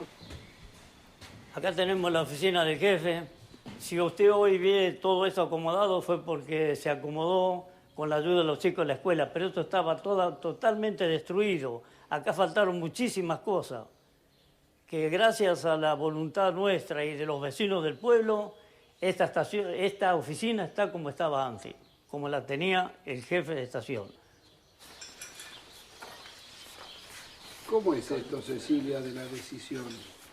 Y la decisión es un poco resistirse a la idea de que nos teníamos que ir, que el pueblo tenía que desaparecer, que los jóvenes nos teníamos que ir a la gran ciudad a trabajar o a lo que fuera, o sea, contagiar a los demás de que la idea de poder quedarse en el pueblo era posible, de que uno puede elegir dónde vivir, que yo nací acá, crecí acá, quiero que mi hijo nazca acá y crezca acá y tenga todas las posibilidades que tuve yo de vivir en un pueblo tranquilo y no en una ciudad.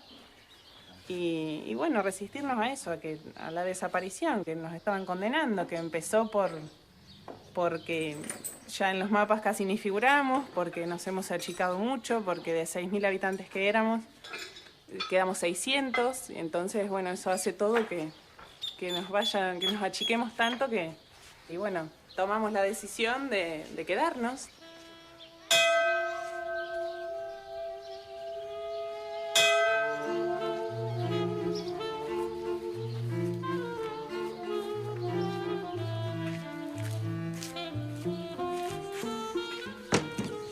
¿Qué pasa? ¿Hay función? Y acá estamos, como siempre. Esta noche tenemos función, una más.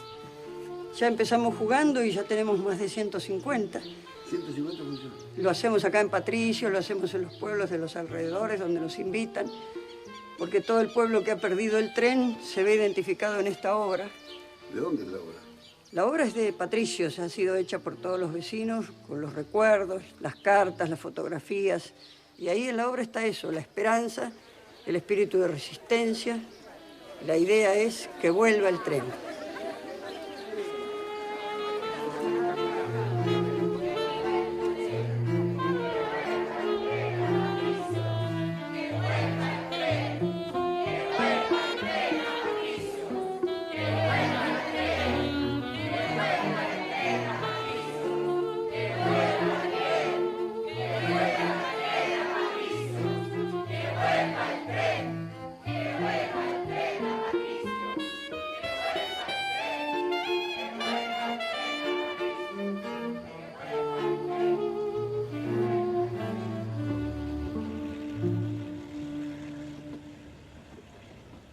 Los trenes volverán, como vuelven los días, los meses, las estaciones.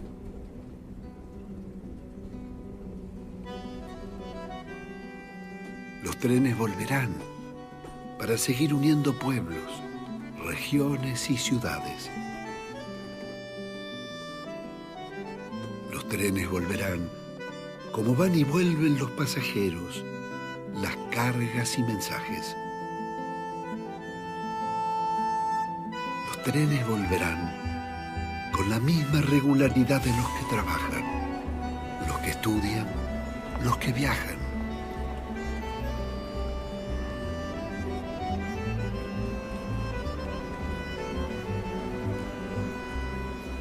Los trenes volverán simplemente por el placer de viajar. Como el agua, la luz o el amor, no es posible vivir sin ellos.